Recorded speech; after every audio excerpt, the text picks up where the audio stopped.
So welcome then, Angela, and it's nice to meet you again. How are you? I'm fine, thank you. Thank you. Good. I am fascinated by your shirt there, your t-shirt, your sweatshirt. And I think we'll start there. Maybe you'd like to tell us a little bit about what you do and why are you wearing that t-shirt? But this is my t-shirt that I designed. Designed the top logo, which represents my company called Opportunity with Experience, and we are. I've set it up to help women work in the construction trade industry. So I love wearing this because, like what you've just done, Victoria, which is so lovely, is that everyone stops me and says, "What's that? What's your t-shirt about?" And I'm like, "Right, this is it's a really good talking point." So it's why I always wear it when I'm talking to people like yourself. Lovely. It's interesting because it's unusual, isn't it? Still, even these days, to find women tradeswomen, trades Mm, working in that construction industry. I know locally here we have a painter and decorator who is a lady, and she's been around but the only one I know, unless they're in companies within companies. So again, it's mm. very difficult for women perhaps to tread out on their own in this area. So tell us, how did you start in this? What attracted you to it? What was it something that you've always been interested in as a child? Do you know what? I am now a 30-year plus veteran in painting and decorating. That's my trade. So, and what attracted me to it was, as you said, from a child, from the fact that once I realised that paint could change a room, I always wanted to paint a room. My mum used to I used to drive my mum mad. I'm like, I want to change a room, but sort of in a serious note, my mum was a battered wife, and so we moved around a lot. And so one of her ways to calm me and my brother and sister down was to allow us to do certain little things in the spaces that we went into. And my thing was to decorate it. So whether it was painting the wall or putting some paper on the wall, not necessarily wallpapering at the time, but just being able to make that little space my own. Um, and yeah, funny enough, when I got to sort of 16, and I said to my mum I wanted to be a painting decorator, she nearly fainted. She said, "No way!" And she seriously wouldn't allow me to do that. So Really? um, I had, Uh, yeah, I had to What venture out. before you go any further, do you think that was a prejudice on her part as a kind of fearfulness about what you would be walking into a male environment, or did she think you She would actually, suffer in some way? she Was she actually said, basically? "It's painting and decorating is not for women, it's for men." She actually said that. She said, Right, "It's a man's job. Why do you want to do a man's job?" right. And she found it very difficult, um, because, as coming from a West Indian background, my mum came from Jamaica, and women did things like catering and nursing Yeah. and looking after kids. Three things that I did not want to do. And so even though she saw the things that I did, she didn't necessarily praise it or oh, that's good, but not like in a way where it'd be like, you should really try and excel in this, and I think, so sort of not the way that I think as a parent myself now. And if my child was doing that, I've got granddaughters and they're doing certain things and I'm like, right, okay, you should do that because they're really good at it. So I mean, and no fault of my mum, it was just the way it was. Is we're going back to the early 80s. um and so it was just the way it was. Even, to be honest with you, even at school, um I wanted to do theatre arts, and I was told that black girls don't do theatre arts.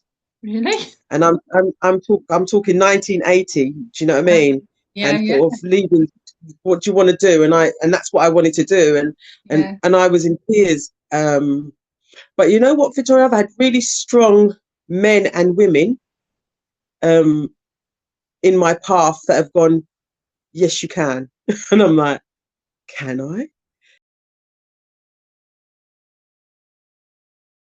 Hello, everyone, and it's lovely to see you all again. And I have Angela Steele here with me today, and she's going to be talking about the extraordinary business and life that she's had and is in construction. So I'm still quite shocked at that attitude because, Mm, you know, there is always your own community, if nothing else. You know, you've only mm. got, so that's strange. That's interesting that you say that, because you've hit on something. And one of the reasons why we are a CIC, which is a community interest company, and that's what I set up, was because I didn't have within my immediate community any support for what I wanted to do. The Yeah. community came when I actually moved out with my son and got my first flat, and I decorated it. And it was my friends. It was my friends that I'd met along the way that said, why don't you go and study it? And I remember saying to one of my friends, I can't, because my mum said I can't be a paint decorator. And she went to me, you do realize you're sitting in your own place? And it was like, oh my God. So my mum's influence was really strong on me. Do you know what I mean? It was like, okay, I've got to do what I'm told, kind of thing.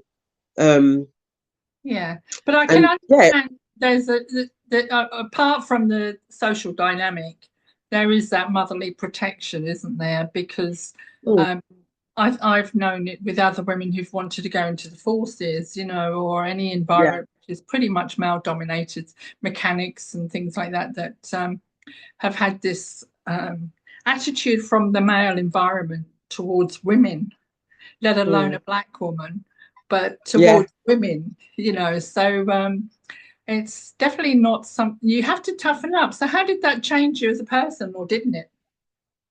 It did change me as a person, because I was a very emotional child, and that was due to stuff that I'd seen growing up with my mum and my stepdad, and so I if somebody raised their voice to me, Victoria, I mean, I'd burst into tears. So the fact that I wanted to go into a male industry where, obviously, as a woman, first and foremost, but as a black woman, totally like, why, being asked the most questions. Why are you here? Are you the cook? Are you the chef? Oh, but as I said, the support from with outside of my immediate community was strong and really encouraging. And that's why I'm sitting here today. I always accredit my sort of beginnings into this industry, and one of a better word, success, is the first two men that I met. And these were white guys who said, yes, you can. And it doesn't matter about the fact that you're a woman, and it doesn't matter about the fact that you're a black woman. And if anybody says anything to you, you let me know, and I'll have a word with them. And I really grew up with these two men who were formidable. One was my kind of support worker, and the other person was my very first tutor that I met when I That's attended what I college. was going to ask. I was going to say it has to be led from the management and from the tutors themselves. Yeah, Because I used yeah, to work in a college myself where the tutors were very encouraging towards women. yeah. They wanted to get more women into the sector, and of course that was a difficult thing. So what's the motivation before about all this training that you do? Because you're very hot on training and opening up the environment to other women, aren't you? I mean, the reason being is because, again, it was through being at college, and I was one of three women, and those two women left, and I stayed, and I was quite successful at college, and my trainer at the time, he said you should go to uni, which for me was like, why would I do that? I mean, I was so scared.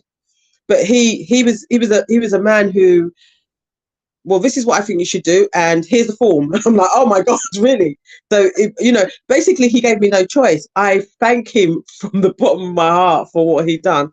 Um, but then one of the things that I left college with was, and you should consider teaching, Angela. And I was like, oh my God, that's do what you've done, and then one day it kind of hit me.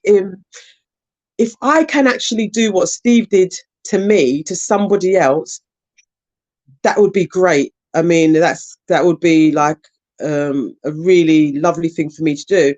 And at the time, I thought, right, okay, if I'm going to teach with Steve. So I cheekily went back to college after uni, and actually was offered a job at uni as well because they saw it. So I had loads of people that saw it. I'm going to stick a pin because I eventually, at one point in my life, I drove a bus, double-decker bus. And that instructor that was teaching me to drive the bus, one day he said to me, "Why are you doing this?" And I went, "Oh, it's just a fill-in because I'm trying to do this and I really want to be an interior designer." And he was like, "I think you should teach." And he at the time was the second person that said to me about teaching. And then I went to uni and they said to me about teaching. That was 3 people. And that my mum always said, when 3 people are telling you something, you should listen. And I was thinking, maybe they're seeing something that I can't see. And anyway, to cut a long story short, I went back to college and I said to Steve, "I'm thinking about this teaching gig." And I literally started teaching 3 hours from my interview. I was asked if I would go upstairs and teach a class. And I said to this guy, head of school, "I've never done it before." And he said, "Do you know how to paint and decorate?" He said, "Yeah." He said, "Steve has got a lot of faith in you. And if you know how to do that, just show them upstairs how to do it." And there was this group of 16 to 19-year-old students. And I went upstairs and I did an hour and a half lesson. Wow. And the teacher that was with them, at the end, he said to me, "That was amazing. My God, how did you keep him so quiet? That was so good." He was going, "So how long have you been doing this then?" And I looked at my watch and I said, 3 hours. That's amazing. And he was like, "I can't believe it." And I'm telling you, it's honest to God's truth. He said, "I can't believe it. I'm going to go see the head of school." And I was like, "Oh, why? Oh, why?" And he went, "To tell him he's got to give you the job." And from that day to literally this, I've been teaching. And it was just that whole journey. One of the things that I always kept saying to everyone is, why am I the only girl? Yeah. Why am I the only woman? Where's all the women? And women don't, "You're unusual, Angela, and you're an anomaly." And no, I'm not. And it even sort of when I started teaching, I was the only woman, the first woman in the paint and decorating department.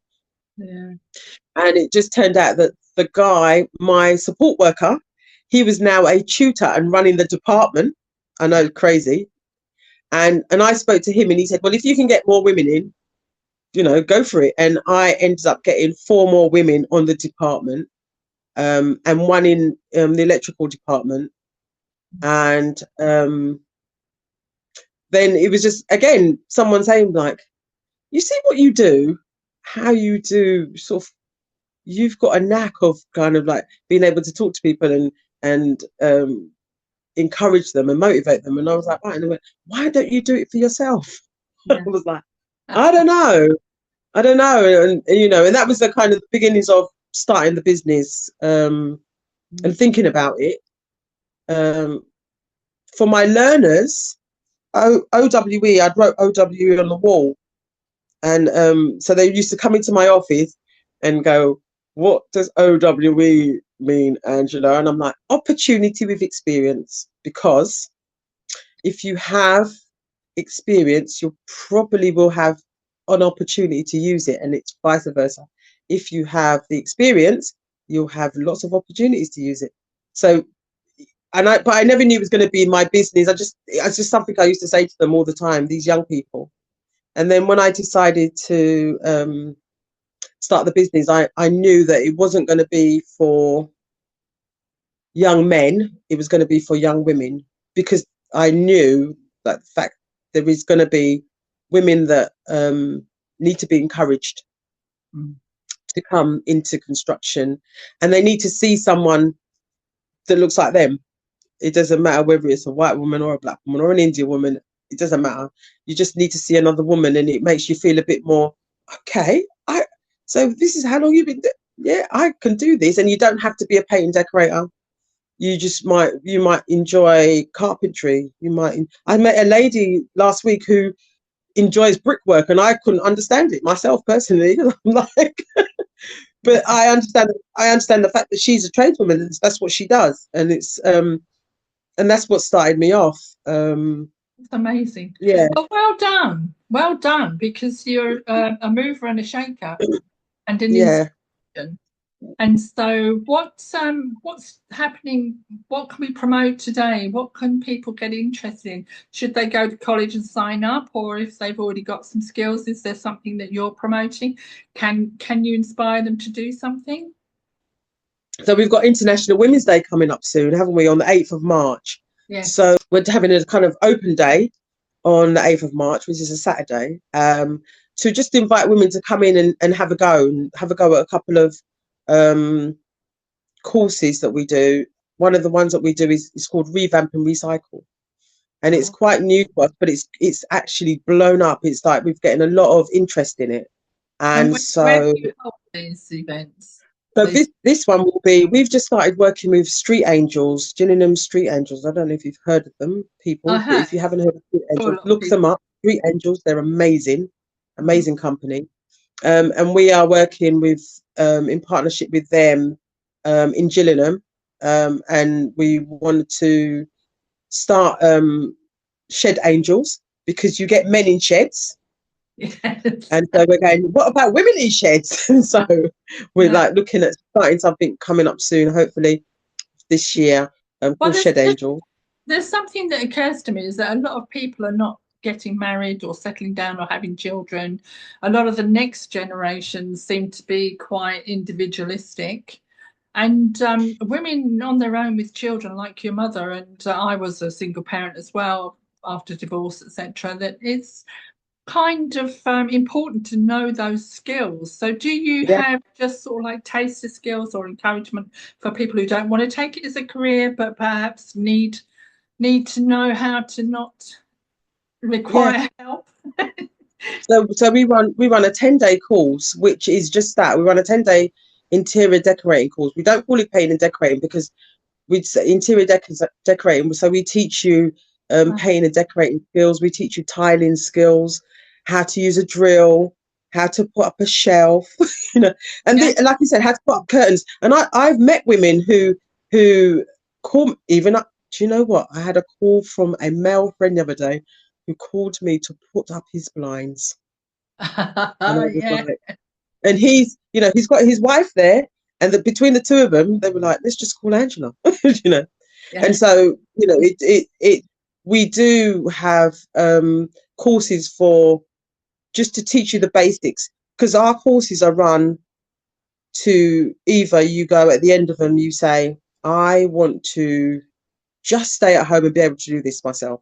Or we might have a younger person that comes to us who's like, I actually want to go to college and study this because you've just inspired me to do it. Yeah. Or we have someone who actually wants to go straight into work and go and work for someone. So we've got, our women are not sort of one set of women, and we are really flexible. And you used that word earlier, flexible, and I love that word because I was really flexible. It's like, what do you want to do, and how's it going to help you? How's it going to motivate you? How's it going to give you confidence to move forward? And you don't have to be on your own, like I just giving an example. But it is a lot of women that, like myself, I'm separated. I've been separated for 8 years, but I've never needed him to do anything like that because he would say himself, like, I don't do anything to do with nails, hammers, or screws because Angela just does it, you know. And Yeah. so it's Yeah. it's just really, it's empowering women and saying, actually, yes, you can. And if we do have a lady that wants to go and work on a construction site, then we can sort that out as well. We look at all of the construction trade as in its glory in terms of what it can do, and sort of give women, especially, the tools to go out and do that in whatever Yeah. areas that they want to. Yeah. I think it's amazing. I met somebody once, and I was hanging around Grosvenor Square in London waiting for something to open. And I saw these people coming in and out of this building for quite a long time along the road. It's a multi-million pound building. And this lovely lady came out and she was doing plastering. And I said, oh, that's interesting, thinking it wasn't. But she was doing a special kind of Sorry. plastering then it was so expensive. She was Right. doing these huge walls, and she had the skills, and she said, I've got work coming out of my ears, and I charge this Yeah. much. And the whole job is going to cost this much. I think, wow, you know. So it's Yeah. not always just painting and decorating in your local estate Yeah. or for the local companies. There's big things ahead as well. So thank you very much, Angela. It's amazing what you're doing. Good luck with the future. I'm sure you've got lots of things to come up and tell us again. We'll have another chat another time. I'd love to hear more. But for now, how do people contact you? What's the best way to contact you if they want to pick your brains, or if a journalist sees this and wants to talk to you? What's the best way to You get? know what? It's so funny because social media for me is, I'm like, oh, social media. But if you literally type in OWECIC in Google, we OWCIC appear. is OWECIC, literally just type that in capital letters. We are, we appear, and you can get hold of us that way. And I've done it so many times, and people go, really? And I'm like, yeah, literally type in OW, because there is no one else called that other than me. So, brilliant. Well, opportunity with experience, and I'm sure experience, yeah. everybody's enjoyed listening to you today. You're a very good storyteller, but it's so relevant. It's so important. You know, get out there and do the things that you want to do. And Angela's here to talk to you. So thank you very much, Angela. Thank you. Thank you very much. Thank you. You have a good day. Thank you. Right. Cheerio, everyone. See you again soon. Bye. Bye. Bye. Bye.